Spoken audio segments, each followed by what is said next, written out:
Hi, it's Rudy here, and today we are going to talk about currency war. Start with the basic system overview, gameplays, tips, and items. Then we move on to advanced stage tip for late game to help you complete on the higher stage and the frame tree. And finally, team recommendation. Currency war is a new mode added permanently in patch 3.7 of Honkai Star Rail. Normally, player would play the weekly simulation mode or divergent universe, but currency war will now alternate with the divergent universe or simulate universe every week. The reward for this mode resets every 2 weeks, and the simulation mode has also been adjusted accordingly. This mode introduced 2 new items, a coin for instant farming prana and a ticket to get the character material by skipping a battle. This mode is kinda similar to Team Fight Tactic or TFT for League of Legends. Focus on money management, team composition, upgrading character by collecting duplicate, and equipping items to strengthen them. Similar to the Autochess, yeah. The characters available in this mode are based on your character stat and eidolon. If you don't own a character, the game kindly provides a trial version with max stat of that character or boost your existing character stat to the full, except for the eidolon. Many character abilities in this mode are also upgraded to provide a fresh experience for players. For example, Will Ultimate has been upgraded to give an extra action value instead of delaying enemy. Mimi attack with the power of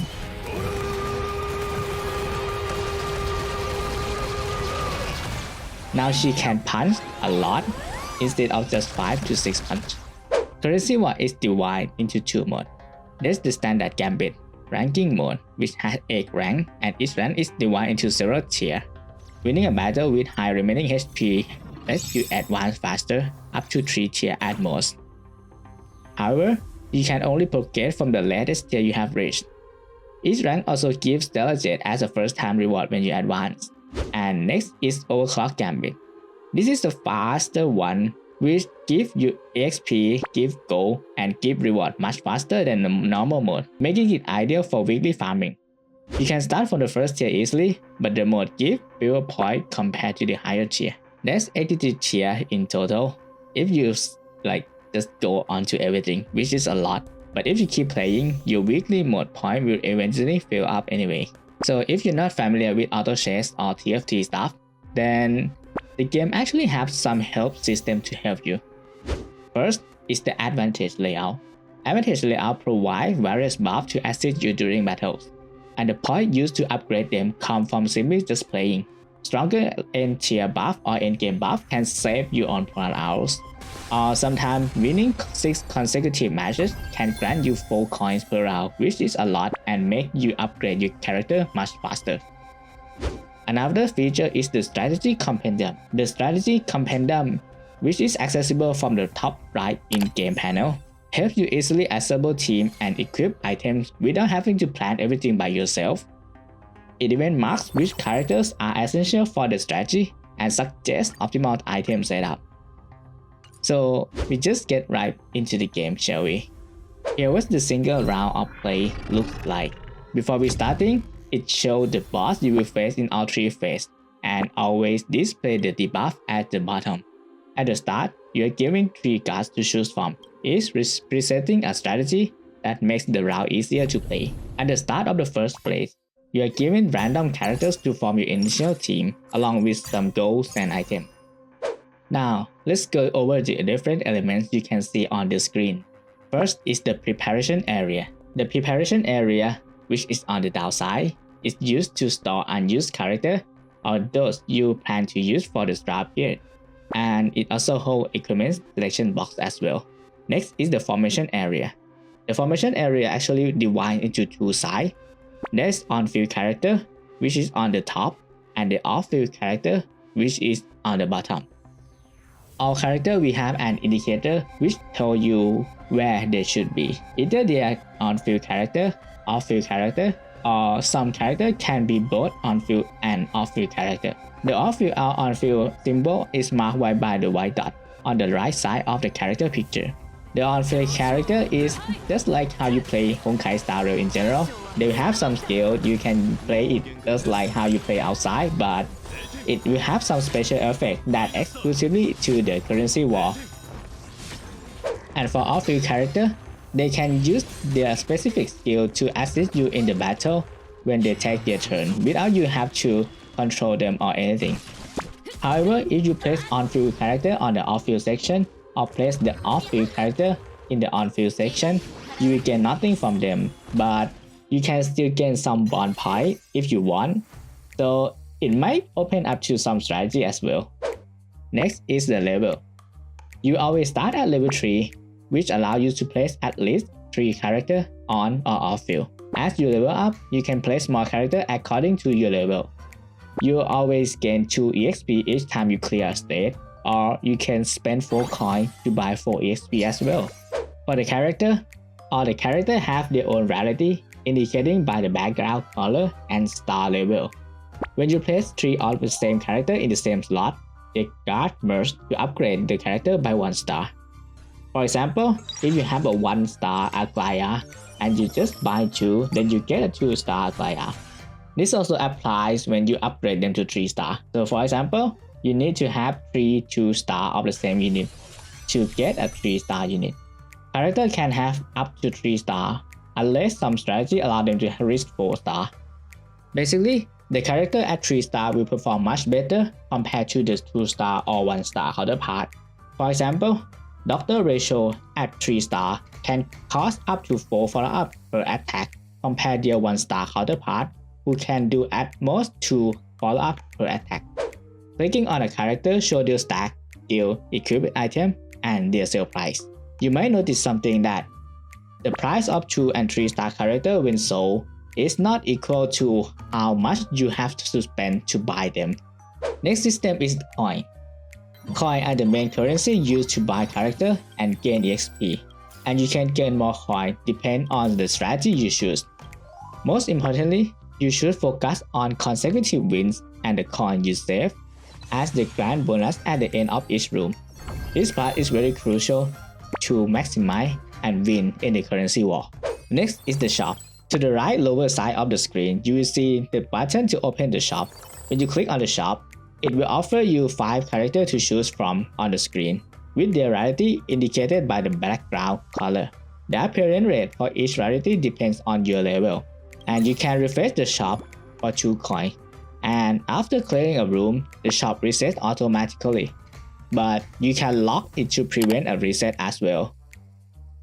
There is also a chance to get a buff card during the refresh, so if you see a buff and it suits you, don't let it away. Next is the second most important thing to play on this mode, in my opinion, the faction. When you place your character on the field, their faction appears on the left side of the screen. Once you have the required number of characters for a faction, the faction buff activates based on its ability. This is very crucial for selecting a right character and boost your team damage up by a lot. Ranking character under a faction will show you which ones belong in it. Next is the equipment.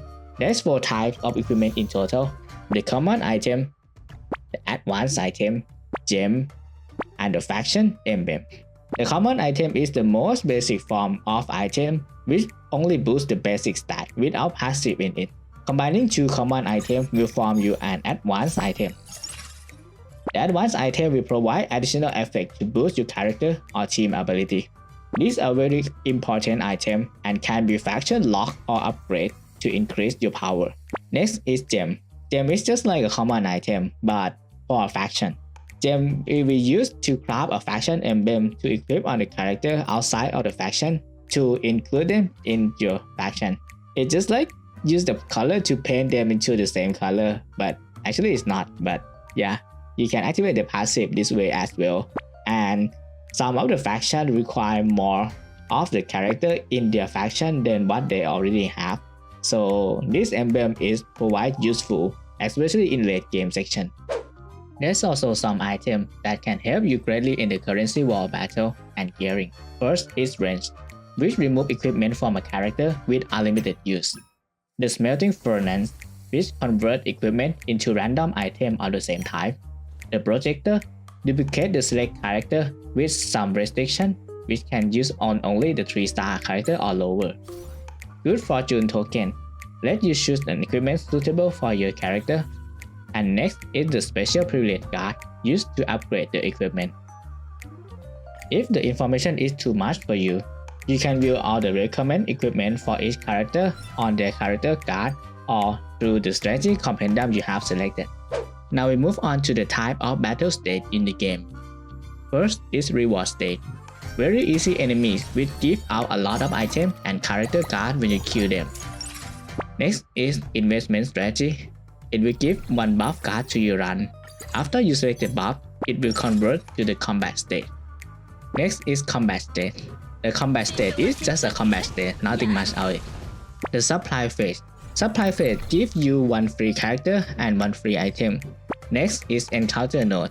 The encounter node allows you to choose between an easy encounter with 1-star difficulty or harder one with better reward. Randomized between 2 to 5-star difficulty. The last one is the boss phase. Well, you just fight the boss you saw at the start of the game. Tip for all the combat stage. You can check what enemy you are facing before battle here. In case you have many characters to spare or some on-element character who can function both on and off field, then you can switch it for strategy before fighting. Combat state only have at most 100 action value per cycle, and the state only give you 120 to 180 action value in total depend on each state. When your on-field character dies, they will be revived at the cost of 35 AV per death. Note that this AV penalty will not cross to the next cycle. Lastly is HP. Similar to how Autochess works, HP is what indicates on how well you perform in the run. When you fail to defeat all enemies in the fight, you lose a certain amount of HP depending on the state and difficulty you are set. If your HP reaches 0, you lose the game and have to start over from the beginning. Note that unlike the Virgin Universe, losing in currency war doesn't affect with your point or your rank at all. So if you find your hand to be really bad, an early resignation to start a new game is much better than trying to complete an impossible one. For the rank up system, currency war rewards you with rank up whenever you finish a game with more than 1 HP left. Having more than 70 HP gives you 3 rank, 40 HP gives you 2 rank, and finally more than 1 HP will give you at least 1 rank. Now we move on to the gameplay guide. In currency war, the most important thing is coin management, strat pickup, and form a proper faction. There's a lot of characters with different factions in the shop that can get you lost midway. So I highly recommend that you choose 2 to 3 teams in mind and just stick with it. Or you can just help from the strategy compendium. The good team also require a good item to go along with, so make sure you click the like button on their build to closely follow them as well. Now for some technique you can use in your own game. When you play, game will always try to sell some type of team, so try to pick them up when you see fit. Try to check your team main rarity before you upgrade your level. For example, Aglaia is a 1-star unit, so to get her up to level 3 as soon as possible, you should keep your level at around 4 to 6 and get her to 3-star before upgrading your level further. Because as you rank up, characters with higher rarity will start to appear in shop with increase in pool and make fighting Aglaia much harder. You can either fully invest in the win streak or hoard your coin for more interest and maybe just lose some game. Just probably pick the strat, as some strat is more dangerous than the other. When you gear your character, try to get the DPS first, especially if the DPS use the same item as the support and stuff. Always check the faction and try to complete the faction as soon as possible, as some factions require you to collect battle count. Now for more advanced tips for the higher level of the game. When you fight a higher difficulty level, it will start to give you some sort of debuff, which you can check at the left side of the screen. If you get some really bad debuff, for example, all of your character only deal 1 damage per hit, then you should forfeit that game and just start over. Next, try to play the team that has a high advantage against the boss you are facing. For example, cast the risk into Polak is better than Aventurine with low HP hyper carry. A bad strategy for someone like Nikador is also game breaking, as he will reduce your HP to 1, then immediately attack you right after. The first two states are always a reward state, so keep your coin here for free interest and invest them later on the third state on the first plane. Don't be greedy on the encounter state, as some reward is not worth your HP loss if it's too hard and you can't even clear anything in that state. Some encounter state at high star is actually harder than the boss state itself. Don't place all your hope on the smelting firmament, as it can completely brick your run, especially if you try to change the whole character build with just one item. Try to keep everything you got in the boss stage, especially if you can kill them before dropping a cycle, since if you can do that, you will gain 40 health back as a bonus. However, dropping to the last cycle is also fine, because that's 200% multiplier buff for your character, pushing you a bit more to end the fight. For the team recommendation, here I will give you 3 examples of a high level team that doesn't require you to have those characters or Eidolon to perform well. First is the infamous full speed Aglaya. You probably have seen this meme all over the internet already. Aglaya is a 1-star character, which means it's really easy to get her up to 3 stars from the early stage of the game. The core strength for this build is the green fan from the demigod faction bonus and the red shoe, which give infinity stackable speed buff. This makes Aglaya sitting at least 5k speed, obliterate everything in her path without losing any action value at all. Next is an unlimited punch Mayday. Similar to Aglaya comp, Mayday and his faction Knight Demigod is relatively easy to find in the mid game. The reason Mayday is so strong in this mode is because enemy hit extremely hard, which guarantees that Mayday will get to do his punch every single enemy turns. Plus, Sarida is in the Knight Demigod faction, allow Mayday to double his big punch. However, you must complete Knight Demigod faction bonus really early into the game, as you need to get the free coin and item drop from the faction bonus to make this team perform at the fullest capacity. For the last one, the unlimited SP works. This team mainly focuses on Jingxue or the Inhibitor Lune. Perk for this team is you can use unlimited SP to deal trillions of damage to your opponent, which is good on early to mid game. However, you would want to have some spare SP for your support, so it's kinda not enjoyable. For late game, either you play Senjo or go for the lightning rod spam, or you try to go for the high star archer, since he can loop the skill over and over if you have SP. Plus, Archer can give your whole team free random equipment, which greatly strengthens your team even further. There's very good Jingxue run posted by Elder Gaming. I will post the link here, so be sure to check it out. So that's it for the currency war guide video. Overall, this game mode requires you to think quite a bit on many things: coin management, team selection, and what's not. Sometimes an early give up to hop on the new run is much better as well, since there's no loss penalty to rank at all, unlike the Dividend universe. There's many hidden stuff that is really strong or really OP, so be sure to find them out in your own run. Thank you for watching. If you like this type of video, don't forget to leave a like and subscribe to my channel, and I will see you in the next video.